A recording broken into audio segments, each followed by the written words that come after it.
Bismillahirrahmanirrahim. Assalamualaikum warahmatullahi wabarakatuh. Alhamdulillahirabbil alamin. Wassalatu wassalamu ala asrofil anbiya'i wal mursalin. Habibana wa nabiyana wa sayyidina wa maulana Muhammadin sallallahu alaihi wasallam wa ala alihi wa ashabihi wa man tabi'ahum bi ihsanin ila yaumiddin. Wa ba'd. Qala Allah Ta'ala fi kitabihil karim. A'udzu billahi minasyaitonir rajim. Bismillahirrahmanirrahim. Alhaqumut takatsur hatta zurtumul maqabir kalla saufa ta'lamun tsumma kalla saufa ta'lamun kalla law ta'lamuna ilmal yaqin la tarawunnal jahim tsumma la tarawunnaha ainal yaqin tsumma latus'alunna yawma idzin 'anil na'im. Wa qala Allah azza wa jalla aidan qulil haqqu mir rabbika wala takunanna minal mumtarin atau al-haqqu mir rabbika wala takunanna minal mumtarin. Wa qala Rasulullah sallallahu alaihi wasallam ihris ala ma yanfa'uka wa a'rid anil gitulah pokoknya ya. Alhamdulillah ya. Ini saya udah nyala di sini nih, tapi di sini ternyata dia nggak nyala nih, lihat nih. Ini udah begini, ternyata nggak nyala juga tuh. Kenapa ya? Wasbir ala ma asobat. Inna dzalik. Oh, ini bisa tuh. Oke, baik. Ini banyak sekali. Ini saya sudah share, nanti kita share. Tapi karena waktunya agak terbatas, nanti saya akan fokus ke sini sebenarnya. Sangat simpel sekali. Baik. Nah, pertama kita mau brainstorming dulu terkait dengan mata kuliah sebelumnya. Mata kuliah sebelumnya mata kuliah apa? Statistik. Statistik itu kemarin meneliti tentang apa? Tadi? Normalitas.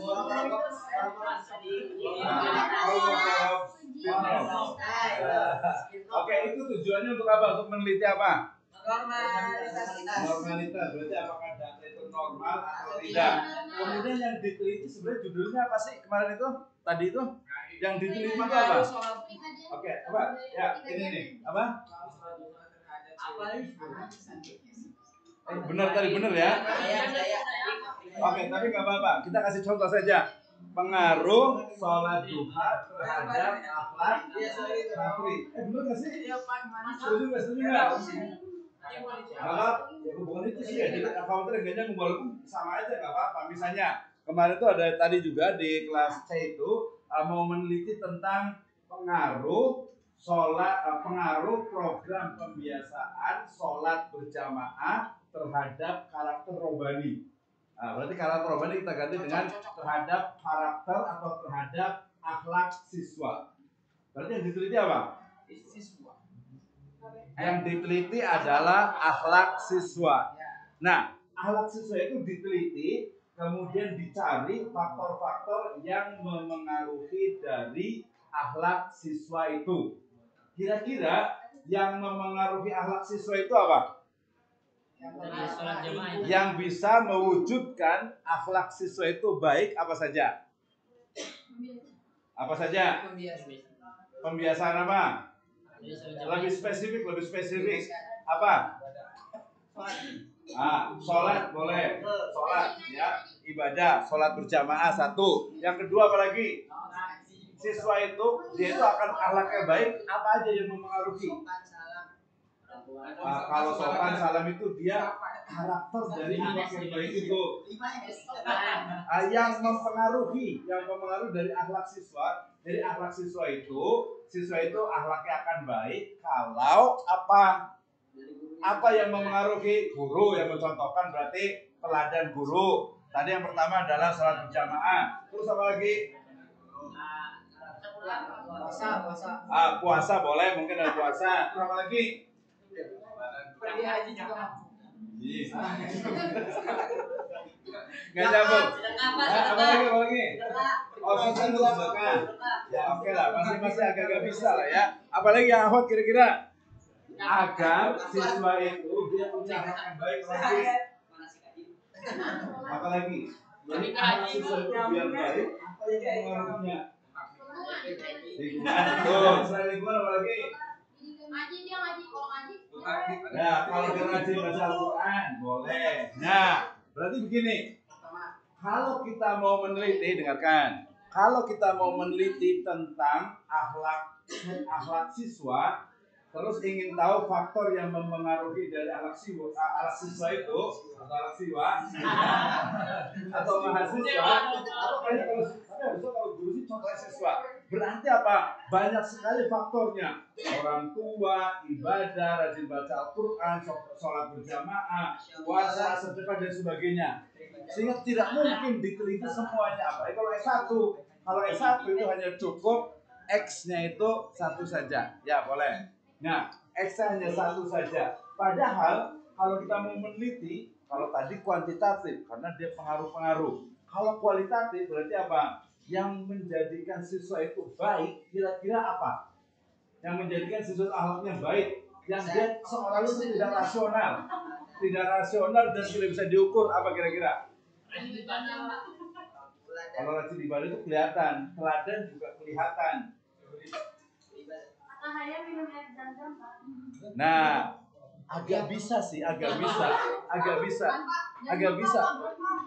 Kenapa? Definisi, betul. Karena kita bicara tentang kualitatif. Berkah itu sulit atau tidak bisa dikuantitatifkan. Keberkahan. Jadi keberkahan tidak bisa dikuantitatifkan. Jadi kalau bilang begini, buat penelitian pengaruh minum air zam-zam terhadap akhlak baik siswa.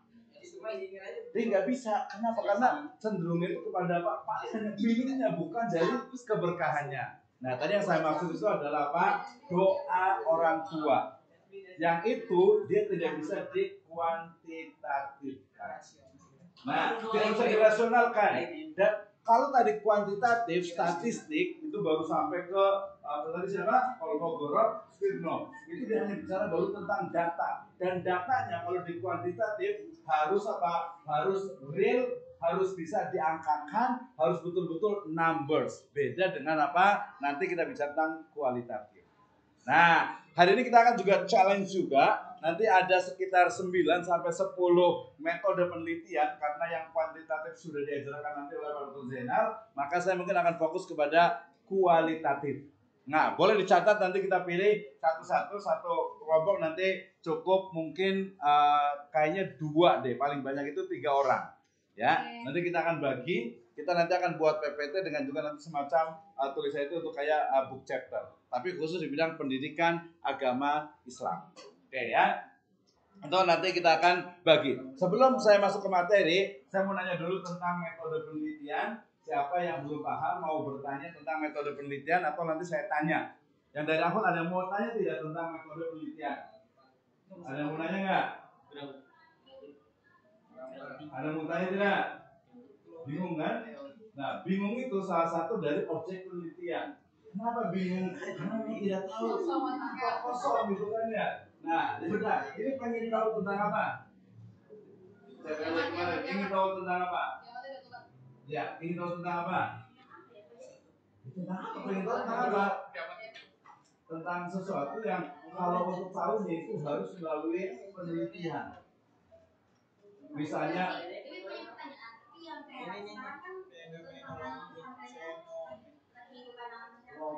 oh ya, ada beberapa negatif. Terus? Oh ya, kalau itu lebih ke arah komunikasi, informasi dan juga dakwah. Ya, untuk kan menyampaikan ke masyarakat, berarti bukan permasalahan. Tapi kalau cari masalah nih, kenapa pesantren itu dianggap ya sebagian itu negatif oleh masyarakat?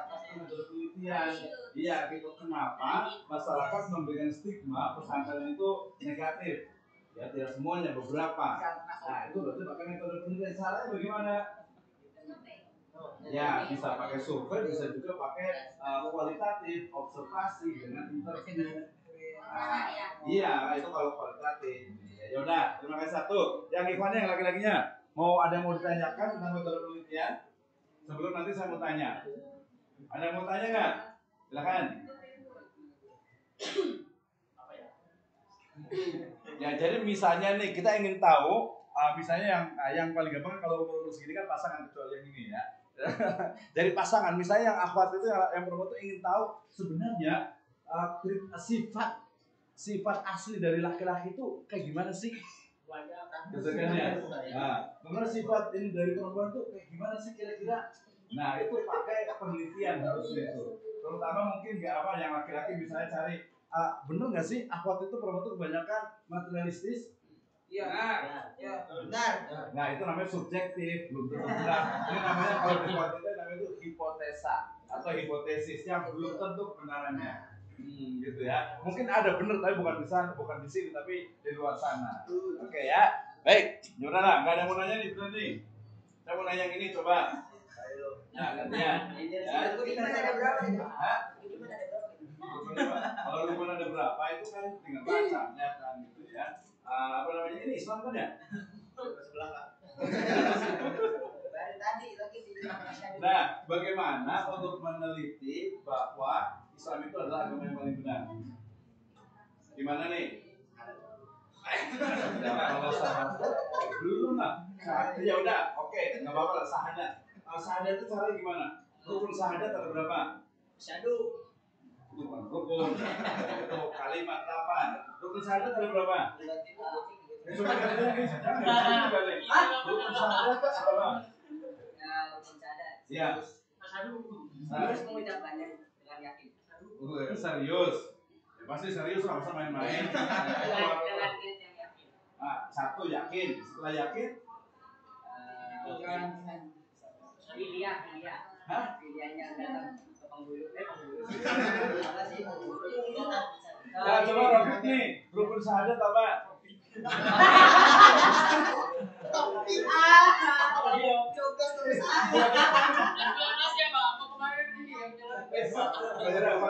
Rukun sahadat ada berapa?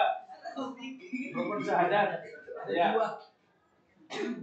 Rukun sahadat ada berapa? Hah?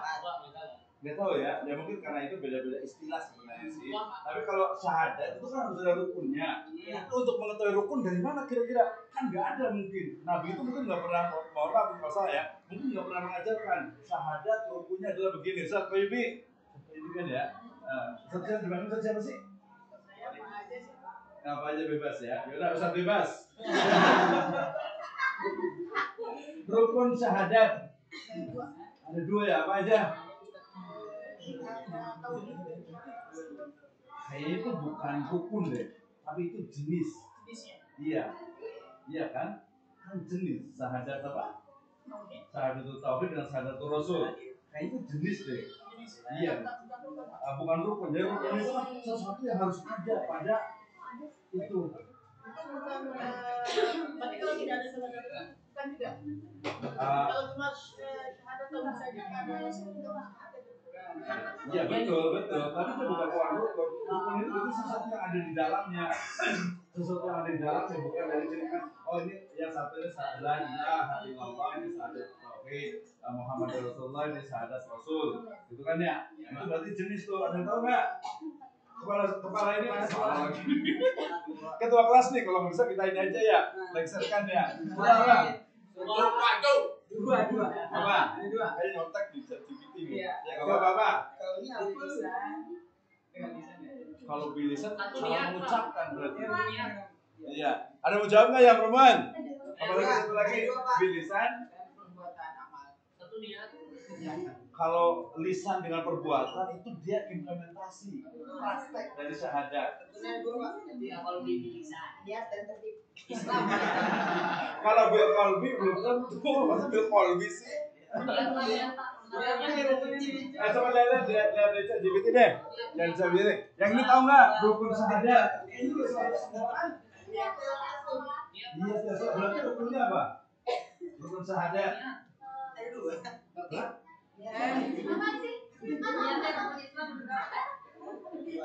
Rukun syahadat lah harus tahu.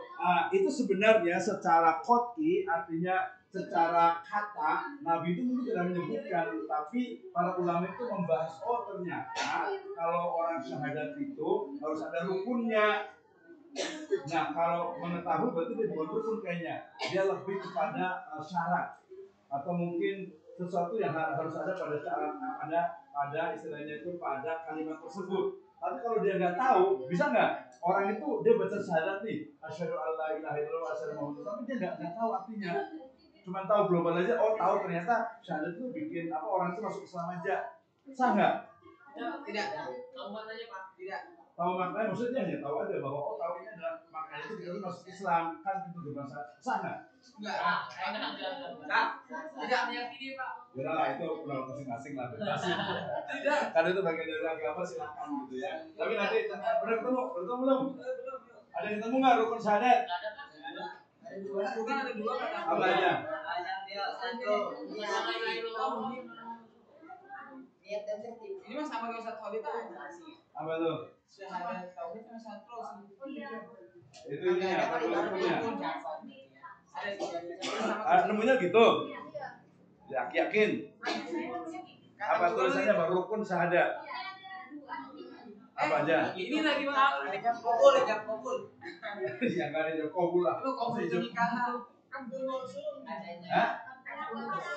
Enggak, sebenarnya yang namanya rukun ini mungkin nanti ini interpretasi ya, mungkin bisa jadi salah bisa jadi benar, tapi kalau yang namanya rukun berarti sesuatu yang harus ada pada syahadat. Misalnya la ilaha illallah. Berarti di situ ada kata la ilah artinya apa? La ilah tidak ada Tuhan, maka la ilah tidak Tuhan illallah kecuali Allah. Itu berarti rukun itu berarti harus ada la ilaha illallah. Ya berarti dia ada pertama ada an-nafyu, yang kedua adalah al-isbat. Saya sendiri lakinannya ya. Nah, itu sendiri. Oke, baik.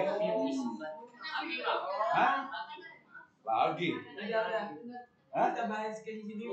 Ya, tapi sama sebenarnya. Karena apa? Karena meneliti. Misalnya nih, yang paling pakai peci Ustaz ini sendiri nih. Kira-kira nih, ya apa ini kualitatif? Pecinya, kalau kita lihat dari model pecinya, warnanya, modelnya, kita bisa teliti. Kira-kira ini model peci dari mana? Iya. Dari.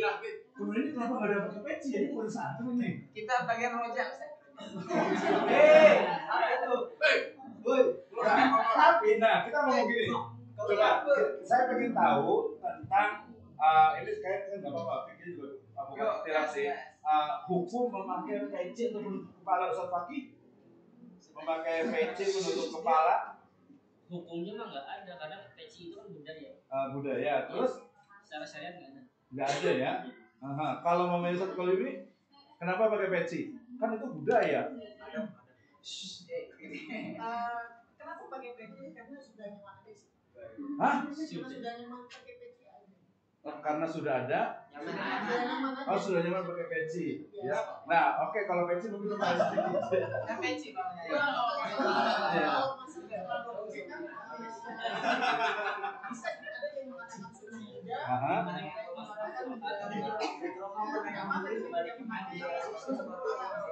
Ya. Nah itu nanti kalau dalam nanti ruang lingkup Islam itu diteliti juga.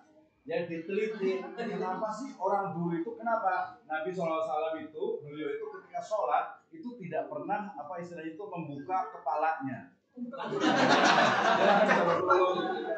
Membuka penutup kepalanya. Nah ini nanti disebutnya dengan apa? Dengan sunnah fi'liyah ataupun sunnah juga sifat. Jadi Nabi itu ya pakai penutup kepala gitu ya. Jadi kalau orang pakai peci sebenarnya ya mungkin kan bukan hanya budaya sih. Tapi kalau dibilang itu bagian dari agama sebenarnya. Kayak kan semua pakai peci juga. Mau pakai peci hitam, pakai sorban silakan. Ya tapi itu harus cari penelitiannya. Caranya bagaimana?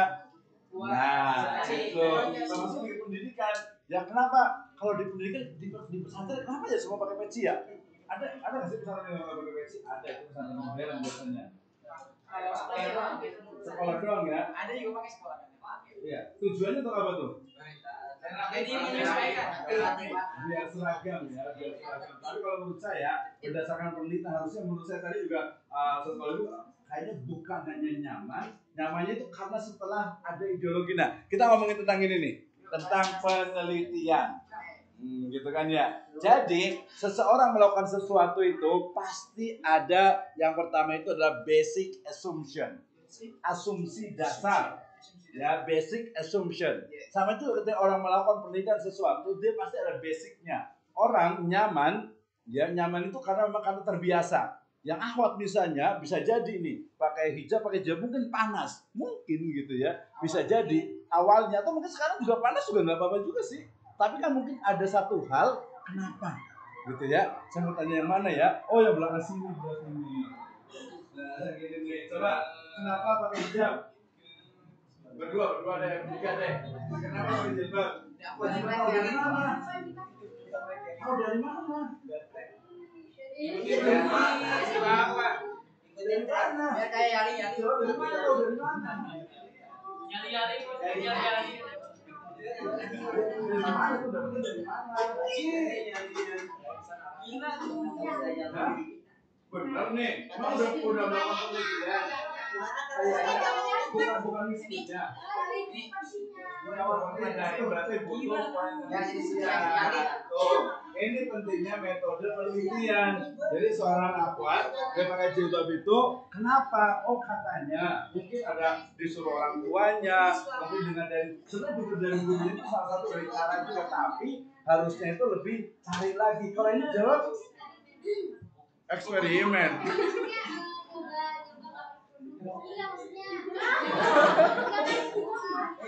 Nah, kalau terkait dengan hukum tadi kewajiban, makanya penelitiannya itu pakai penelitian nanti Islam.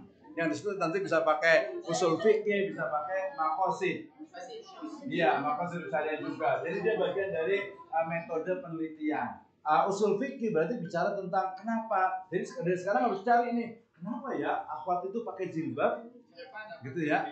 Iya. Kemudian sampai nanti kepada warnanya. Ini warna coklat, ini warna apa ya? Nggak tahu deh. Ungu, ini merah. Ya ini kenapa ini?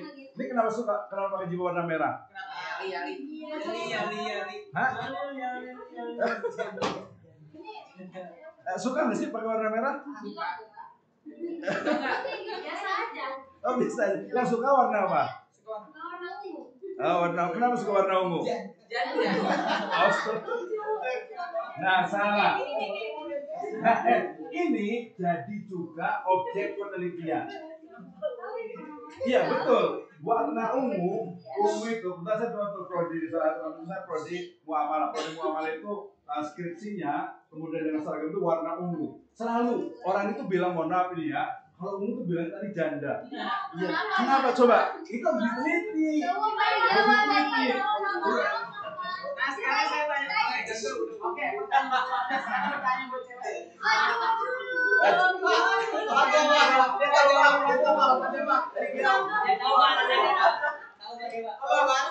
Ya udah gini dulu. Aku mau nanya dulu boleh? Coba dengerin dulu. Kenapa ungu itu kayak Oh, janda. Terus sekarang saya tanya ke cewek, kenapa cewek itu selalu bilang laki-laki yang suka banyak cewek itu sebutnya buaya darat? Kenapa? Ya udah jawab dulu yang kita. Kenapa buaya darat? Pertanyaannya dua-duanya itu betul ya, dan penelitiannya untuk menjawabnya itu tidak bisa hanya satu orang, tidak hanya dia subjektif, tapi itu penelitiannya nanti bisa pakai apa, grounded theory, bisa pakai fenomenologi, bisa pakai topologi, bahkan bisa sampai kepada konten analisis. Penting. Coba kita mulai, coba buka HP-nya semuanya, coba buka HP-nya semuanya, HP-nya tulis simbol warna ungu, maknanya adalah ya pokoknya warna ungu maknanya adalah, nah kenapa? Karena pemaknaan terhadap warna itu dikonstruk oleh sistem sosial. Nah ini yang jadikan penelitian. Kenapa tadi warna ungu itu, padahal warna ungu itu mestinya dia itu adalah makna dari kebangsawanan, kemudian kemewahan, kemudian keadilan. Itu kan nggak ada tuh. Iya, nggak ada tuh istilahnya. Hah? Iya, nggak ada. Nggak ada. Ya di Thailand kan, emang orang Thailand, kita kan Indonesia. Iya, beda kan? Tapi kan sama aja. Kematian. Serius sama aja. Nah itu, tapi ingat, itu belum tentu benar juga, karena perlu ada riset berdasarkan memang budaya setempat. Oke, close sekarang. Sekarang Buaya kita ganti yang ini. Buaya darat. Sejarah munculnya istilah buaya darat. Padahal buaya itu adalah makhluk yang paling setia. Kenapa? Iya kan? Iya, dia itu tidak pernah seumur hidup itu buaya itu dia satu pasangan. Iya. Kenapa kemudian dibuat buaya darat? Tapi ada lagi yang lebih ganas. Buaya betina. Buaya betina. Ada lagi ya.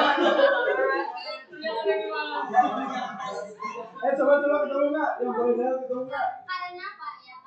Karena asal usul istilahnya buaya darat berasal dari kisah desa Sorongaji, Jember pada tahun 1971.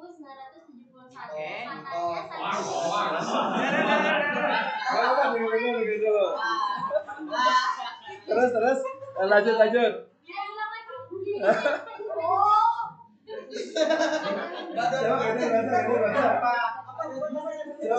Coba dengerin. Kehadiran buaya darat sebagai simbol yang menggambarkan sosok yang keluar dari lingkungan normalnya untuk menerkam atau mencari mangsa. Kemudian berkembang dari perlakuan pria-pria yang gemar keluar dari jalur atau kelompok kesetiaan.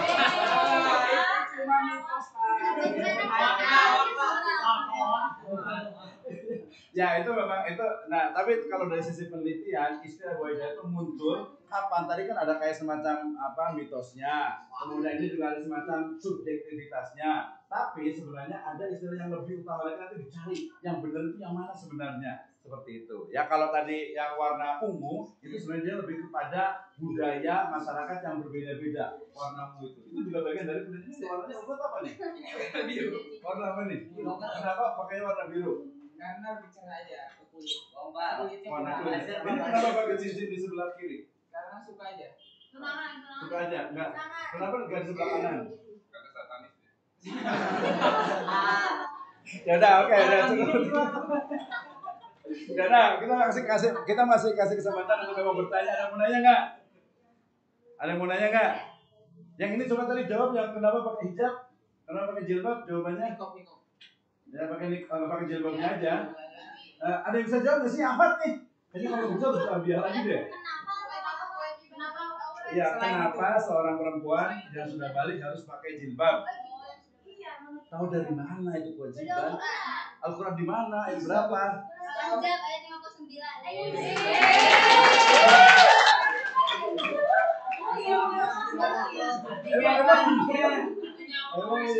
Emang bener nih. Ya udah satu langkah. Ya ayuhan nabiyyu qul li azwajika wa banatika wa nisa'il mu'minin yudnina 'alaihinna min jalabibihin dzalika adna ayyurafna wa la tu'zaina. Itu Al-Ahzab 59. Tapi harus ditafsirkan lagi makna yudnina 'alaihinna min jalabibihin. Jalabib itu adalah jamak atau plural dari jilbab. Jilbab itu apa? Ternyata pada masalah jilbab itu bukan yang begini, ya berbeda. Ya. Nah, kemudian nanti di surat An-Nur, qul lil mu'minati yaghudduna min absarihin. Kemudian apa? Wala yubdina zinatahunna illa ma dhahara minha wal yadribna bi khumurihinna ala apa? Ala junubihin. Nah itu harus belajar tuh biar ini jadi penelitian itu penting. Setelah dari kita melakukan sesuatu itu harus ada dasarnya, harus ada tekniknya, harus ada argumentasinya. Ya dalam kehidupan sehari-hari juga sama. Kemarin nih lanjutan yang kemarin. Kenapa di sini misalnya yang masalah menikah gitu ya, menikah kenapa gak suka dengan suku ini itu adalah konstruksi sosial atau bangunan sosial yang kita dapatkan dari orang lain yang ada di sekitar kita. Itulah manusia. Banyak pengaruh yang ada masuk ke dalam diri kita sehingga kemudian muncullah menjadi ideologi atau cara berpikir kita. Yang anak perempuan kalau punya jadi istri, punya anak, pengennya anak laki-laki atau perempuan?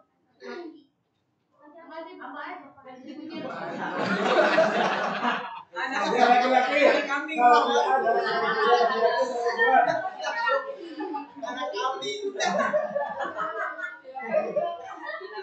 Coba kita tanya serius nih, jujur jangan dimanipulasi. Yang laki-laki kalau punya anak, pengennya anaknya laki-laki atau perempuan?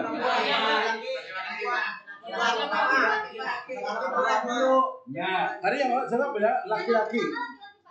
Kenapa harus anak laki-laki? Contohnya anak laki-laki perempuan pertama perempuan ya, anaknya di rumah satu perempuan gitu ya. Kenapa harus anaknya laki-laki?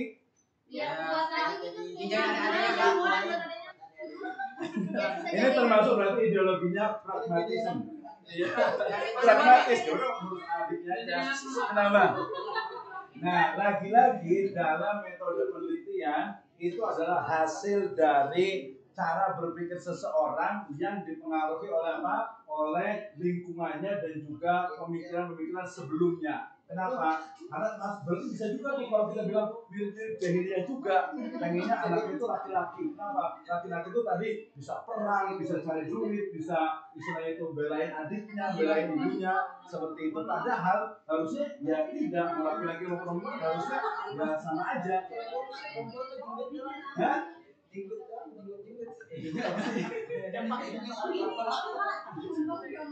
Oh, dijambakin. Ya itu tergantung didiknya. Ya oke, baik ya. Nah itu jadi semuanya, jadi metode penelitian menjadi penting untuk kita belajar. Jadi bukan hanya untuk skripsi, untuk jurnal, untuk selesai kuliah, tapi dalam kehidupan sehari-hari pun kita buat penelitian. Ya. Nah, yang namanya penelitian itu tidak lepas dari yang namanya kemarin itu paradigma. Ada yang tahu? Nah, di sini jadi gini. Ketika orang itu melakukan penelitian, ada dua hal. Yang pertama itu adalah sesuatu yang tidak terlihat dari penelitian itu, yang di bawah nih, yang implisit, yang di bawah garis. Sementara yang bagian atasnya itu adalah yang eksplisit, itu yang kelihatan. Jadi kalau ditanya bagaimana tahapan meneliti, seperti ini. Mulai dari basic assumption, asumsi dasar. Ada yang tahu penelitiannya Charles Darwin? Yang kemarin itu Charles Darwin, manusia yang memiliki DNA atau keturunan kurang lebihnya dari kera. Ada yang tahu kenapa muncul seperti itu? Nah, ini berada di basic assumption. Ingat, kalau di metode penelitian kita itu tidak pernah mengatakan ini benar, ini salah. Tapi metodenya, kalau metodenya sudah benar, ya metodenya benar. Kalau hasilnya belum tentu benar. Nah, tapi semua penelitian itu selalunya apa? Terkait dengan asumsi dasar. Charles Darwin ketika dia meneliti tentang asal-usul manusia, kemudian menyimpulkan bahwa manusia itu adalah apa? Istilahnya itu turunan dari kera. Ada yang tahu ideologinya, dasarnya itu apa? Ada yang tahu? Fosil itu objek penelitiannya. Tapi ada yang ada dalam otaknya itu sangat memengaruhi dari penelitiannya. Nah itu disebut dengan apa? Boleh buka HP-nya. Namanya itu materialisme. Materialisme. Coba buka. Materialisme adalah, coba, materialisme. Dan ini kalau ideologi ini digunakan, itu tidak bisa menjawab untuk apa? Untuk istilahnya itu hal-hal yang sifatnya itu keagamaan. Kita semuanya percaya bahwasanya Nabi Adam itu dia diciptakan tanpa ayah dan ibu. Tapi kalau paham materialisme, dia tidak bisa. Karena dia ada yang namanya itu kausalitas. Sebab akibat. Adanya seorang anak, tapi berarti ada seorang ayah dan ibu. Gak mungkin gak ada ayah dan ibu kalau ada anak. Gak mungkin ada telur kalau tidak ada ayam. Iya. Ayam dulu atau telur dulu? Ayam dulu lah. Baru saya ingatnya. Oke, Anda udah bisa baca materialisme apa? Coba. Hah? Filsafat yang menyatakan bahwa materi adalah satu-satunya substansi dan segala sesuatu yang ada adalah hasil interaksi material. Ya, betul. Jadi materialisme itu adalah ideologi keyakinan yang menyatakan bahwa semua yang ada di dunia itu adalah materi dan saling bersambung antara satu materi dengan materi yang lainnya. Sehingga tidak mungkin ada makhluk tiba-tiba ujuk-ujuk yang tiba-tiba ada tanpa adanya kausalitas sambungan sebelumnya. Kemudian manusia itu nggak mungkin dia ada tiba-tiba harus jadi manusia makhluk seperti ini. Nah, itulah materialisme, dan itu adalah basic assumption atau asumsi dasar dari sebuah penelitian. Yang berikutnya adalah misalnya values, nilai-nilai. Jadi nilai peneliti itu pasti ada. Misalnya kita mau meneliti tentang apa? Misalnya, ternyata yang kemarin itu kan ya tentang bahwasanya Homer, ya, kemudian dikatakan apa? Ismuhuma akbar min naf'ihima. Nah, berarti naf'ihima itu kemudian malah sama orang itu diteliti. Ternyata apa? Manfaatnya banyak ternyata. Homer kita terjemahkan lebih luas menjadi narkoba misalnya. Kemarin banyak orang menggunakan narkoba itu biar semangat, biar fit, biar fresh, biar misalnya itu tidak cepat capek. Berarti harusnya boleh dong kalau sedikit. Ya orang-orang zaman juga kalau minum kayak bir atau mungkin anggur tuh sedikit gitu ya, alkohol gitu ya, alkohol buat luka diminum lagi. Tetap saja nggak boleh gitu kan ya. Tapi kalau penelitian yang sifatnya bukan Islam, nilai-nilainya pasti mereka akan buat penelitian. Ya misalnya kemarin kenapa orang di Jepang itu banyak yang bunuh diri? Kenapa kira-kira? Karena kepercayaan mereka ada reinkarnasi. Kalau reinkarnasi justru malah harusnya takut. Iya. Tekanan pekerjaan. Itu sebabnya. Jadi sebabnya kenapa dia itu bunuh diri, karena memang salah satunya adalah karena tekanan pekerjaan, kehidupan dan sebagainya. Tapi menurut kenapa nih? Apakah hanya itu saja atau yang lainnya? Berarti dilakukan penelitian di Jepang sana, interview, wawancara, observasi sampai kajian mendalam tentang itu. Salah satu tadi bukan reinkarnasi, tapi karena mereka itu tidak percaya adanya kehidupan setelah kematian. Iya, jadi mati ya udah, meninggal, udah nggak perlu dibangkitkan dalam kubur dan sebagainya. Ngomong tentang kuburan, tadi ngomong kuburan nih. Kemarin saya wawancara ngobrol dengan temen gini. Ini pernah ada kepikiran nggak? Kalau orang meninggal itu kan yang mencabut nyawa siapa namanya? Nabi Israel. Malaikat Israel ya, atau siapa? Pakai yang mencabut nyawa siapa?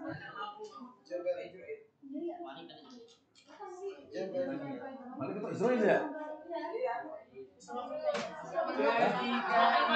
Makanya ingat bila Israel ada mengatakan Israel, ada yang mengatakan juga malakul maut gitu ya. Oke lah. Nah, ada pernah ya kan benar. Jadi gini, ini orangnya sangat rasional, tapi namanya juga anak kecil sama dewasa dia masih nanya gitu. Ini kan harus penelitian. Ini jadi ketika orang meninggal kan otomatis malaikat Israel itu dia kan nyambut nyawa tuh. Nah, kalau umpamanya pas lagi sakit ternyata dia pingsan doang mau dicabut, gak jadi, itu masih hidup gitu. Terus berarti ngapain kerjanya apa tuh malaikat Israel itu? Ngopi, Pak. Bertasbih. Itu pertanyaan, malaikat Israel itu satu atau banyak ya? Malaikat itu beranak pinak gak sih? Enggak ya, betul lah. Berarti cuma satu kan? Nah, malaikat Israel yang cuma satu, kemudian kan hanya tiap menit itu ada yang meninggal tuh. Gimana caranya nyabutin gitu ya? Anak buahnya banyak, Pak. Anak buahnya banyak. Nah, ini menarik nih. Itu dari mana? Nah, itu adalah pertanyaan yang memang tidak bisa dijawab kecuali dengan dalil. Kecuali dengan apa? Itu hal yang gaib yang kita mestinya memang itu ranahnya agama. Jadi nggak boleh tuh. Berarti sibuk banget tuh malaikat Israel. Kan hampir setiap menit ada yang meninggal. Bisa ada yang tabrakan, bisa ada yang tabrakan lagi, bisa ada yang jatuh, bisa ada yang sakit, ada yang meninggal. Gimana caranya tuh? Nah, itu kalau dalam kebenaran agama itu dia tidak bisa kuantitatif, nggak bisa, kualitatif nggak bisa. Ya agama, ya udah iya, subjektif dan tadi kebenaran agama. Nah, itu ya. Oke. Nah, jadi langsung, jadi ingat semua penelitiannya ada tahu nggak penelitian yang nyeleneh gitu? Penelitian yang mungkin agak-agak kayaknya nggak masuk akal deh. Yang nggak masuk akal, yang kayaknya nggak mungkin deh. Misalnya orang itu bisa nggak sih sudah meninggal hidup lagi, mati suri gitu misalnya? Bisa nggak kira-kira malaikat Israel iseng gitu, udah cabut pasang lagi enggak ya? Terus kalau ada yang katanya 7 hari udah kemudian pas dikubur, pas kemudian dia bangun berdiri dan pulang ke rumah, enggak ada beberapa kasus gitu. Mungkin nggak kira-kira ya? Nah, berarti mungkinnya itu dia berarti memang bukan meninggal sebenarnya. Bukan meninggal, tapi mungkin apa? Ya, bukan saraf-saraf dari secara jasadnya itu memang mati. Ya, tapi ruhnya itu sebenarnya oleh malaikat kejadian belum dicabut gitu ya. Nah, perkara dia bangun lagi, ya mungkin. Nah, kemarin kan film yang kemarin yang sisa kubur itu buktikan sisa sama itu tadi tanya sisa kubur itu di mana sih? Yang Ustaz di sini siapa ya? Jadi ada yang nanya juga nih, walaupun tadi semuanya adalah agama. Siapa yang Ustaz nih? Ini. Gantian lah yang ini nih. Coba siapa nanya? Ini masalah goib memang.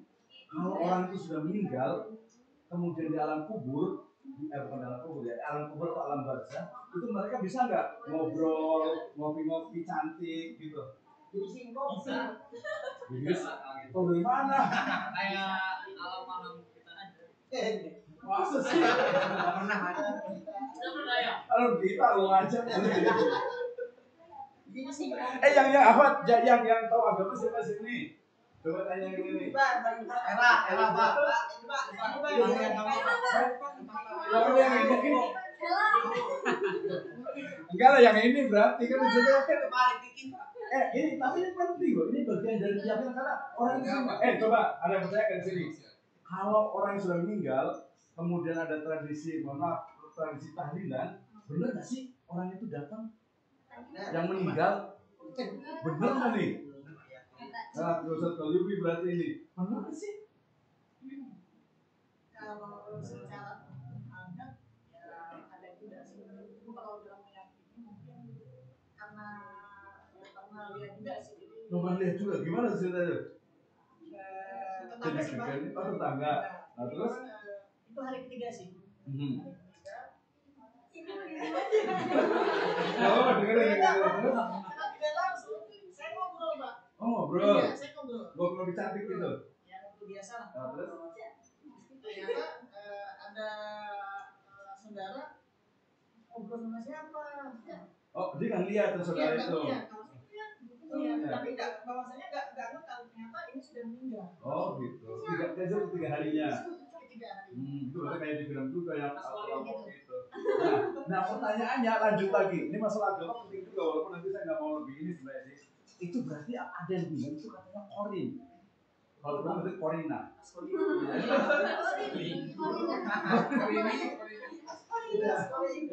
Ini korin berarti. Korin berarti korin itu benar nggak sih? Itu kira-kira memang dianya atau korinnya? Korin sih.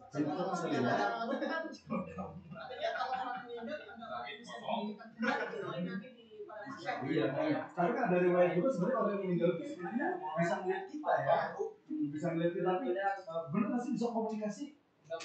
Beda, bisa nggak bisa Pak? Jin kali ya. Ya udah, pokoknya itu memang kalau masalah agama itu memang perlu diteliti. Ya silakan pokoknya kalau pengen tahu. Sebenarnya kan tadi kuncinya kalau karena sekarang itu banjir informasi, ya di internet itu jangan mudah percaya. Ya jadi harus ada cek dulu kayak gimana sebenarnya itu masalah agama, gitu ya. Nah ini juga sama nih. Kalau penelitian itu dia yakin, misalnya mau meneliti sesuatu nilainya itu ada, maka otomatis berlanjut ke masalah yang diteliti. Itu baru yang kelihatan tuh. Jadi nanti kalau mau buat skripsi, mau buat penelitian itu langkahnya adalah ya pertama itu masalah. Jadi masalahnya itu dirumuskan. Saya mau meneliti tentang apa? Nah, kalau meneliti tentang apa itu nanti baru ke teori-teori yang digunakan. Ya, baru nanti ke metode penelitiannya. Mau kuantitatif, mau kualitatif, mau mix method. Kemudian nanti cara menganalisisnya. Tadi, untuk menganalisis misalnya kejadian-kejadian seperti itu, dia harus mendalam. Berdasarkan teks, ataupun wahyu, ataupun pendapat para ulama. Nah, seperti itu ya. Nah, jadi ini nanti untuk kaitannya dengan apa metode penelitian sampai ke hasil penelitian, analisis sampai pada representasi dan kesimpulan. Jadi sebenarnya gampang. Ya. Jadi metode penelitian itu cara untuk menyelesaikan satu masalah dengan masalah yang diteliti. Makanya kita tanya masalahnya apa nih? Masalahnya itu apa? Setiap masalah itu bisa kualitatif, bisa kuantitatif. Nah, oke. Sekarang kita masuk ke sesi berikutnya. Ini nanti tinggal ketua bilang aja ini materinya itu apa ya? Banyak sekali ya, banyak sekali. Ini kayaknya ada error nih, tuh kan paradigmanya. Jadi sekarang nanti kita mau kasih challenge, ini juga tentang periodisasi dari ilmu pengetahuan. Kita kan sudah bahas sedikit tuh. Jadi ilmu pengetahuan yang muncul sekarang itu selalunya adalah dari mana? Ya dari mana nih? Ya bukan dari masalah, secara sejarahnya. Makanya kemarin semua ilmu rata-rata itu pakai logo, pakai logis. Antropologi, sosiologi, biologi, astrologi, ontologi, epistemologi, metodologi. Kenapa seperti itu? Ada yang tahu? Ada yang tahu nggak nih? Nah, karena kemarin Barat itu ketika mencari dari sumber pengetahuan, ternyata mereka pasti carinya itu ada di Yunani. Ya padahal kalau di Nusantara mungkin cari ada nggak nih ilmu tentang misalnya itu sekarang ada tahu namanya ilmu futurologi. Futurologi. Ya, jadi ilmu tentang prediksi masa depan. Jadi futurologi itu namanya. Jadi dia bukan meramal tapi dia memprediksi dari misalnya itu kejadian-kejadian yang ada saat ini. Misalnya kalau yang apa tadi saya mau tanya, kalau punya anak kira-kira pengen anaknya itu berapa? 3. Hah? Pengen berapa? 3. Terus yang lainnya? Yang lainnya 2. Yang lainnya lagi 1. Ya bebas lah, namanya orang bebas dong. Namanya juga demokrasi. Mau bilang nggak, asal nggak mau punya anak ribet. Iya cek. Ya udah lah, berarti paling banyak 4. Rata-rata berarti 2 atau 3.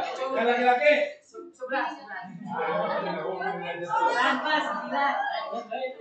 Enggak, jujur. Kalau yang punya anak kira-kira yang ujung sana 3. Yang ini yang punya anak apa nih? Berapa? 5.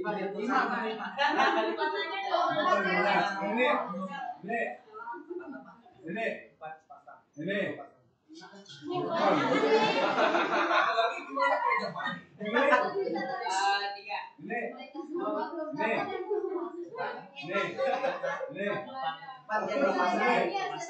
Nah, kalau biasa di atas 5, kalau ditanya biasanya itu orang punya di atas 5 itu biasanya ustadz atau orang di pesantren itu. Pasti dia pengennya 5, 6, 7 gitu ya. Ya udah. Jadi tadi kenapa saya begitu? Ternyata sekarang itu faktanya bahwa hampir semua keluarga anak itu paling banyak itu adalah tadi 3, 2. Rata-rata kalau PNS itu 2. Sehingga kemudian ke depan kira-kira manusia itu akan berkurang tidak? Jelas. Jadi kalau ilmu futurologi ya manusia itu akan berkurang. Ya akan berkurang. Kenapa? Karena jumlahnya itu mereka semakin apa? Semakin mereka nggak punya anak, anaknya itu nggak mau banyak. Ya kemudian berarti mereka jumlahnya akan berkurang. Dan contohnya sekarang sudah jelas di Korea Selatan, kemudian juga di Jepang, kemudian juga di Jerman. Ya di Singapura sendiri kemarin ada namanya itu baby bonus ya. Jadi baby bonus itu yang punya anak itu dikasih langsung kurang lebih 100 juta. Ya, dan di Jerman juga sama tuh, punya anak yang punya anak dikasih bonus sekian karena memang ini rata-rata anak kalau satu lagi jadi pesantren jadi anak pengen berapa tadi? Nggak tahu kuat apa enggak ini ya. Iya, 11 sampai 5 gitu ya. Nah, udah belajar Pak. Ya udah, ya, tapi nanti takdir. Tapi tadi kembali, berarti bisa jadi di depan itu umat Islam juga semakin berkurang, kemudian juga umat manusia akan berkurang. Itu baru satu contoh. Ke depan berikutnya kira-kira, misalnya pekerjaan. Dan nanti berarti 2 tahun ke depan itu sarjana. Apakah sudah sarjana itu gampang cari kerja? Belum tentu. Saya jawab belum tentu. Bahkan ingat nih, penting nih untuk masa depan nih. Kalau Anda semuanya hanya mengandalkan ijazah S1 itu rugi sekali. Ingat, kuliah itu bukan hanya ijazah, ya tetapi networking, kemudian juga soft skill. Ya, itu penting sekali minimal 2 itu. Ya, tadi kalau soft skill itu berarti soft skill itu ada misalnya public speaking. Kita nanti ada pelatihan public speaking nggak? Udah. BEM katanya itu. Ini ada anggota BEM nggak? Iya kan ya? Ya maksudnya itu harus diikuti gitu. Maksudnya itu soft skill itu harus. Ya kemudian walaupun kita itu di PAI, ya bisa jadi mungkin nggak cocok ngajar jadi guru gitu, ya nggak apa-apa juga gitu. Yang penting tapi siapkan dari sekarang kita mau bawa kemana nih. Nah kelebihan dari negara-negara maju itu adalah bukan hanya dari kampus, tetapi sejak SMA itu sudah ditentukan, artinya sudah Anda itu bidangnya ini, cocoknya kuliah di sini langsung. Nah, ya, oke lanjut ya. Ini nanti sangat banyak sekali. Nanti kita ini kan. Nah sekarang saya mau kasih challenge kali ya. Iya. Nah, kemudian saya mau kasih challenge nanti ketua kelas ya. Kalian kelas berdiri deh. Nggak usah, berdiri aja. Terus berdiri biar nemenin gitu ya. Oke selesai nih. Ya, oke. Jadi kita mau buat kelompok. Ya, lihat di sebelah sana itu adalah masing-masing kelompok akan membahas pertama itu tentang grounded theory atau penelitian dasar. Jadi penelitian dasar itu melihat ke masyarakat, oh ternyata pasangan sekarang itu mereka itu lebih suka anaknya itu rata-rata 2. Kemudian dibuatlah sebuah teori bahwasanya keluarga ideal, keluarga berencana itu adalah gambarnya anaknya 2. Nah, gitu ya. Nah, ini grounded teori. Tapi belum tentu benar. Kemudian fenomenologi. Ya, fenomenologi itu adalah sebuah fenomena yang ada di masyarakat tapi belum tentu benar. Misalnya nih, sekarang itu iklan sampo pakai hijab. Ya, iklan apa lagi? Bola sekarang udah banyak pakai hijab juga. Voli udah banyak pakai hijab. Angkat besi sudah banyak pakai hijab. Apakah itu juga menunjukkan bahwasanya Islamnya itu maju? Mungkin enggak nih. Jadi ada gap antara semangat pakai hijab dengan kualitas keislaman umat di Indonesia khususnya misalnya. Kira-kira gimana? Nah, itu fenomenologi. Kemudian nanti ada etnografi. Etnografi itu berarti melihat bagaimana ya setiap detik kehidupan orang, komunitas untuk mencari makna sebenarnya. Misalnya di pesantren. Ya, yang di sini pengalaman di pesantren siapa nih? Ya, sebagai lagi ya. Yang lain dong, gantian.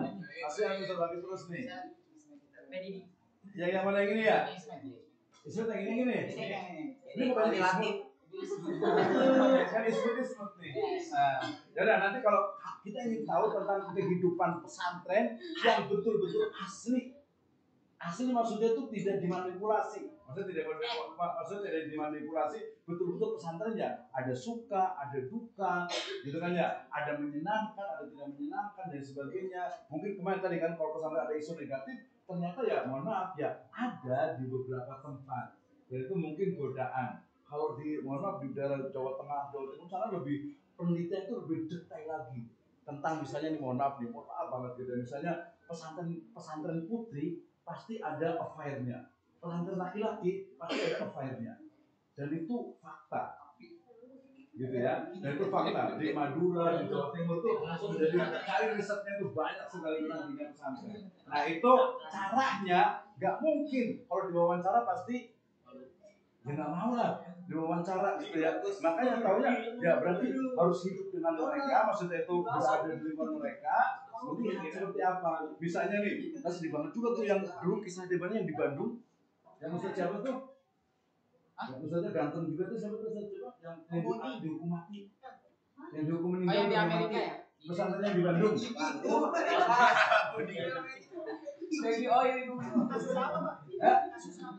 Kasus itu pelecehan itu. Oh, yang orang. 11. Tahu teman. Baru banget ya. Nah, tapi masalahnya kita tuh tidak tahu bagaimana sebenarnya yang sebenarnya itu kayak gimana. Ya termasuk kemarin yang kisah yang dulu tuh, siapa yang di Pekalongan, Syekh Puji.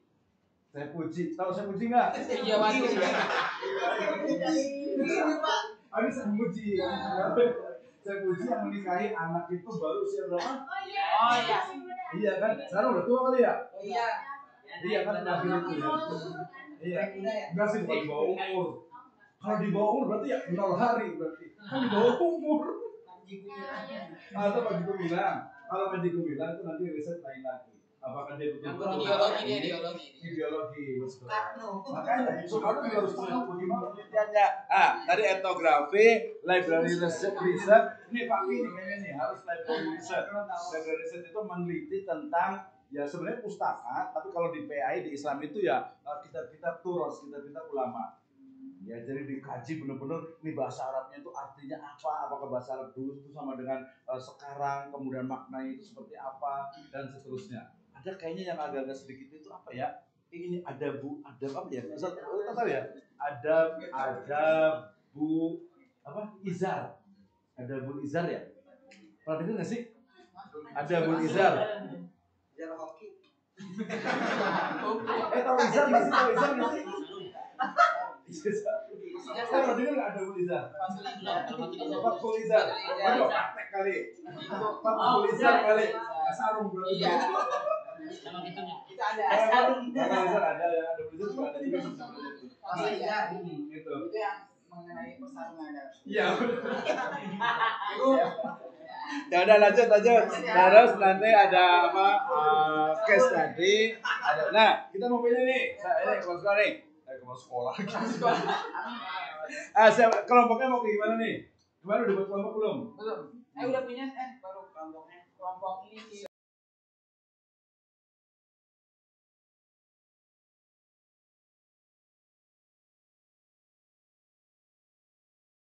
Ya minimal narik apa global kan bisa tuh. Ya, kita ini kan dari sekarang. Satu ring. Coba masuk ke depan nih. Mau dipisah cewek cowok apa cowok cewek? Iya. Kayaknya sih apa agak lebih enak sebenarnya cewek-cewek cowok aja sih bisa aja sih kayaknya ya. Begini gitu. Iya, soalnya agak enak gitu kan. Cowok aja Iya gitu. Tapi kan kalau begitu kan nggak saling berfungsi kan, nggak ada simbiosis mutualisme. Gitu. Ya mungkin kalau cowoknya kali kalau yang ini gitu kan. Ya udah. Berapa orang? Kalau kemarin Pak, kemarin kurikulum dua.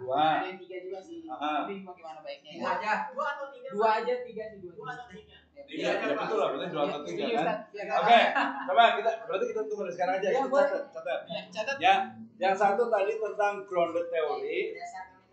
Yang berani untuk di pertemuan yang pertama. Kita langsung pilih aja ya. Masukkan aja. Siapa yang mau di pertama? Ini ya, yang ini ya. Ya, grounded theory. Grounded. Grounded. Lidahnya itu agak dilepet dikit belum sedikit. Grounded theory. Yes. Grounded theory. Kelompok pertama itu. Coba grounded theory siapa? Yang pertama yang putra, Fadil. Terus yang putri. Enggak, justru ini apa? Mereka suruh pilih aja. Saya kan dari yang dua. Saya dua, Pak. Kalau milih lama. Tema dua, Pak. Kalau milih lama. Enggak sih kayaknya. Tema dua. Udah nggak apa-apa biar mereka kasih kebebasan. Itu rahasia. Iya, oke. Ini berapa? Dua. Berarti Aziza, halo.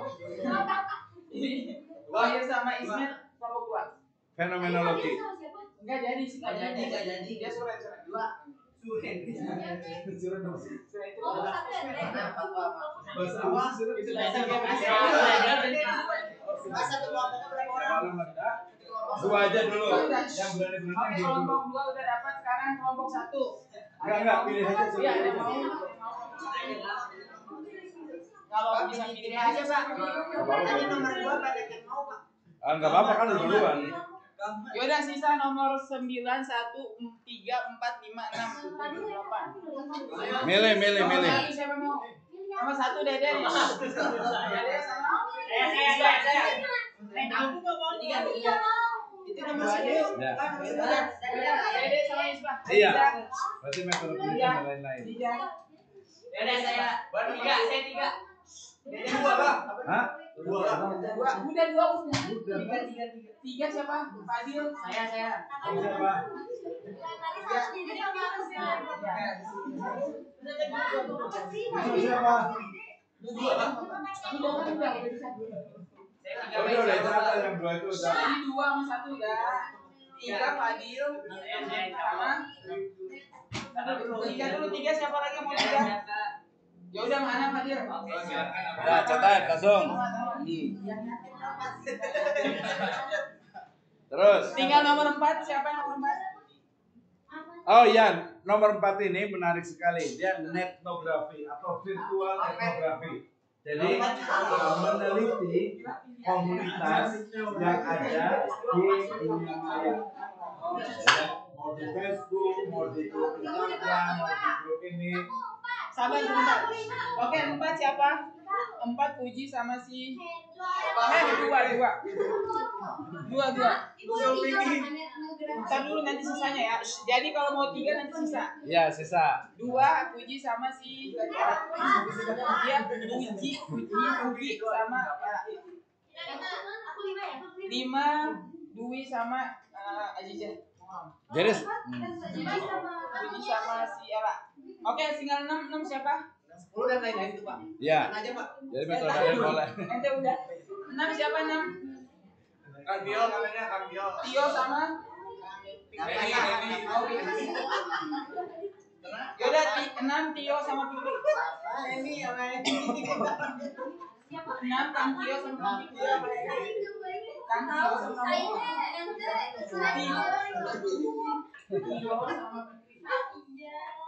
Nomor berapa? Nomor 8. Jadi nomor 8 begini, mungkin di dunia pesantren menarik nih ya. Kayaknya belum ada pesantren itu yang dicampur ya laki-laki perempuan ya. Banyak maksudnya? Ya,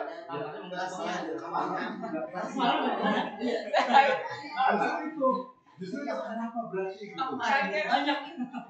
Nah, makanya usul fikih, gitu kan ya? Pakai usul fikih berarti. Jadi bukan hanya kalau kamarnya sebenarnya nggak mungkin ya. Kalau kamarnya nggak mungkin, tapi misalnya sekolahnya, masjidnya juga. Tapi kan kita mau nanyanya itu ke usul fikih. Kenapa tidak boleh laki-laki dan perempuan?